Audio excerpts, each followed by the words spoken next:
Justice for all is the centerpiece of our republic. And throughout history, we have not had justice for all, as everybody knows. But we were making great strides toward that until recently, when the justice system in America fell apart. Okay? On two levels. First of all, without justice, we're no better than China or Russia or Iran. I mean, we may say we're better, but really without justice, we're not. So we have to have people in positions of power, district attorneys, police chiefs, police officers, the attorney general. These people have to be competent, fair, and honest. And that's what's falling apart. I got two examples for you. One we've gone over and over and over is the corruption of local criminal justice, where violent criminals now in big cities run by the far left are given a pass to hurt you. We've documented time and time again how that's coming on. But here is the crusher, and that is the subject of this evening's Talking Points memo. Christopher Wray, FBI chief appointed by Donald Trump, took over from the corrupt James Comey, as you will remember. Trump thought he was going to be effective. He has now proven not to be that. Let me make my case. So everybody knows that the Biden family is being investigated because it enriched itself by taking money from foreigners and foreign nations, from private individuals in Ukraine, in Russia, in China, and people who were working for the government. Everybody knows that investigation has been underway for at least 5 years. And the centerpiece of that is the Hunter Biden laptop. Okay? So we as a people, we wait for the Justice Department, this is a federal offense, to compile evidence to say yes or no, the Vice President of the United States at the time, Joe Biden, used his office to enrich his family and perhaps himself. We have been waiting for 5 years. There is a whistleblower that made accusations to the FBI that Joe Biden himself took bribes. Okay, we live in the United States of accusation. Most accusations are false. They are not valid. They cannot be backed up. Idiots write stuff on the internet every day that is absolutely untrue. Keep that in mind. But when a whistleblower goes into the FBI and says something about a sitting vice president a few years ago, if that whistleblower lies, that is a crime. Keep that in mind. So the House Oversight Committee, chaired by James Comer, congressman from Kentucky, wants to see the allegations the whistleblower has lodged. Okay? The FBI has filed those allegations under FD 1023. That's a form. It's in writing. Comer has asked that the FBI show the House Oversight Committee that form. Wray is refusing. Comer then issues a subpoena for the form. Wray refuses to provide it. Here's what the FBI says, quote, "Reporting by confidential human sources is one important form of highly sensitive law enforcement information upon which the FBI relies to develop leads, assess the credibility of potential evidence and sources, build investigations, and take action to enforce a criminal law or protect national security. Department of Justice policy strictly limits when and how confidential human source information can be provided outside of the FBI, unquote. There's validity to that statement, okay? It's not some kind of excuse that Wray usually does. So when they call Wray to testify in front of Congress, all he says is, I can't talk about it, it's under investigation. You know that. We've seen that. How many times have we seen that? Okay, that's his fallback. I can't say anything. It's under investigation. There's validity in this, that every accusation that comes to the FBI can't be made public because it could wipe out reputations everywhere. But what Wray could do is call Comer and a couple of key senators in this case, like Chuck Grassley, and Democrats too, maybe four, 2 Republicans, 2 Democrats, into FBI headquarters and show them the memo. Don't give it to them, show them, and redact any kind of name that might get that person in trouble, like the whistleblower's name. They can do that, right? Ray's not going to do it. So the only conclusion that I, a fair man, can come to is that Wray does not want to proceed in this investigation against Joe Biden. And it makes perfect sense because Biden could fire Wray tomorrow, and Ray's immediate boss, Merrick Garland, okay, certainly doesn't want this. So Wray would be basically saying, I'm out of here if he cooperated with the House Oversight Committee. So he's not cooperating. So what happens now? Well, the Republicans say they're going to hold Wray in contempt of Congress, which is a felony. It's a crime. Wray doesn't seem to be bothered by that, even though Steve Bannon went to jail. And I'll just tell you about that in a moment. So Wray, he's not real concerned. Okay? Why? Well, because a former Attorney General, Eric Holder, under President Obama, defied a congressional subpoena about the Fast and Furious gun smuggling to Mexico case. Holder wouldn't say anything, wouldn't turn over any evidence. What happened to Holder? Nothing.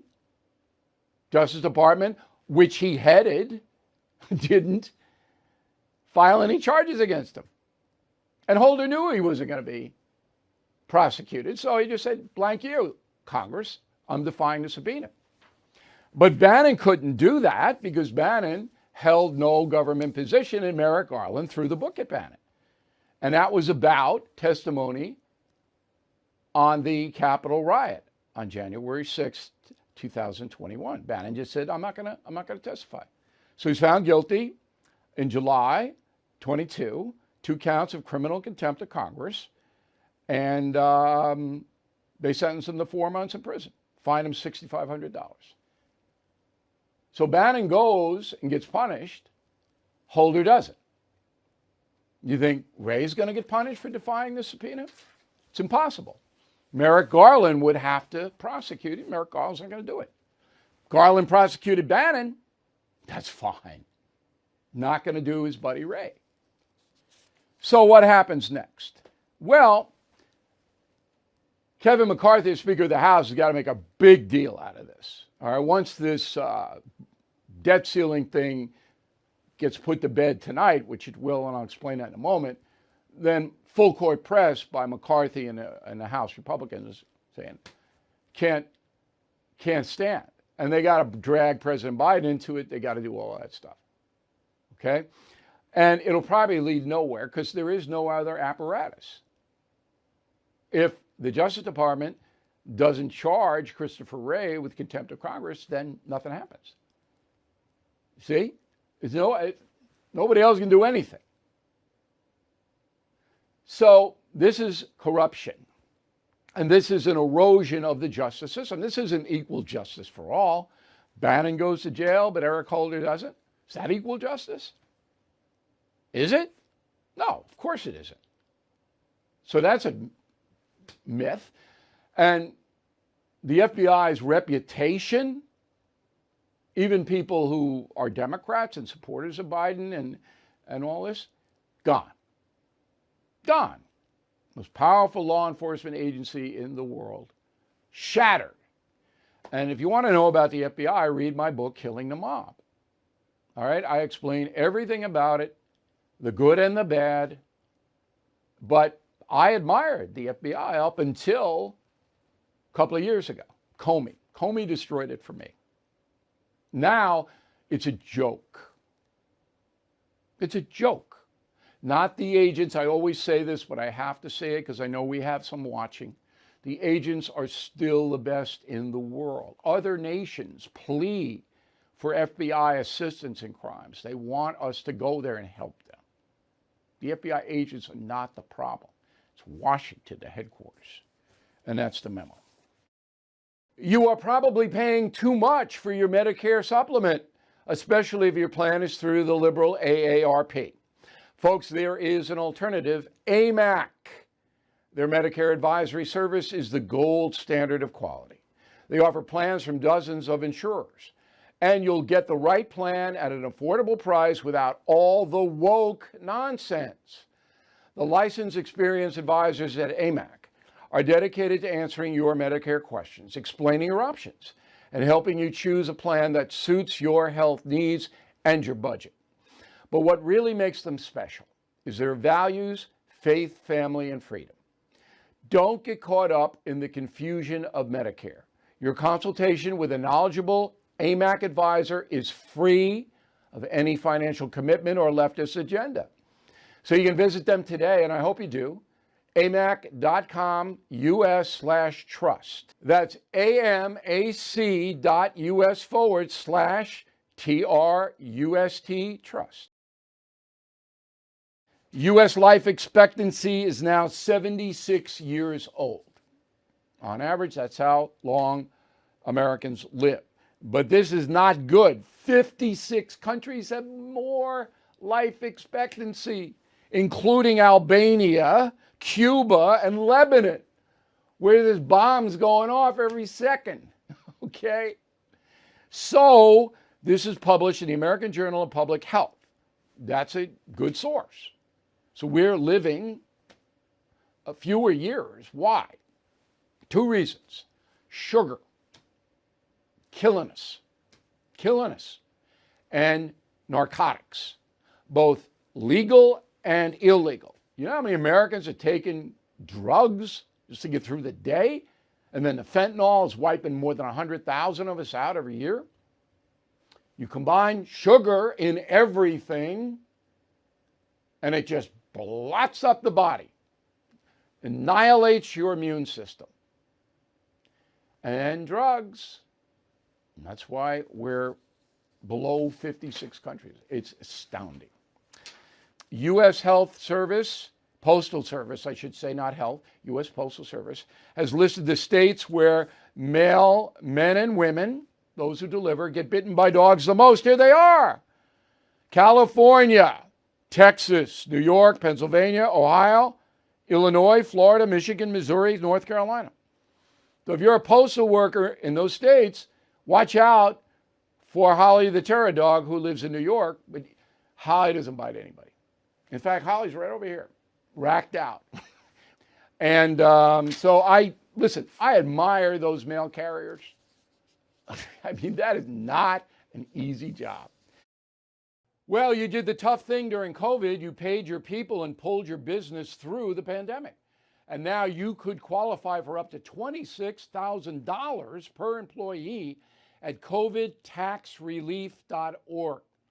Government funds are available to reward companies with 2 or more employees who stayed open during COVID. This is not a loan. You don't have to pay it back. Nobody knows about this more than the CPAs and tax experts at covidtaxrelief.org. You pay nothing up front. They do the work and share a percentage of the cash they get back for you. Even those businesses who took PPP loans can qualify. Nonprofits and churches as well. So let covidtaxrelief.org help you get up to $26,000 per employee. Visit covidtaxrelief.org. That's covidtaxrelief.org. Here is the final thought of the day. So, PetSmart, all right? I buy stuff from them, but they have gay stuff now for pets. Let's see. PetSmart's You Are Love collection, time for Gay Pride Month, includes pet toys and garments styled with rainbow colors, reptile tank top with the words Pride Vibes, rainbow aquarium ornaments, and a crown and cape two-piece set for small pets. So I ran this by my corgi, Holly the Terra dog. All right, there's Holly. And I said, do you want some gay pride stuff from PetSmart? And Holly said, no, because I don't understand why PetSmart is selling gay stuff, because animals can't talk. You don't know whether they're gay or not, which I thought is a pretty good. Now, I interpreted that from Holly's whine. She didn't actually say it to me, but from her body language. So anyway, can we all agree that this woke stuff is now out of control when PetSmart is marketing gay stuff for reptiles? Or you have to laugh at this. I don't want to boycott PetSmart. I just, it's way beyond the pale. We're here. We're in the twilight zone. It's here. I have no animus toward anybody. Personal behavior, if you're an adult and you don't hurt anybody else, you don't break any laws, I don't care. Not my job. Let the deity sort it out. Not my job. But the culture with all of this, Anyway, I don't want to burden my corgi with social problems, so it was a brief conversation, but I thought you'd like to know about it. I thank you very much for watching and listening. We'll be back again tomorrow. Thank you for watching the No Spin News. To watch the full episode anytime on BillO'Reilly.com, please sign up to become a premium or concierge member. Visit BillO'Reilly.com to sign up and start watching today.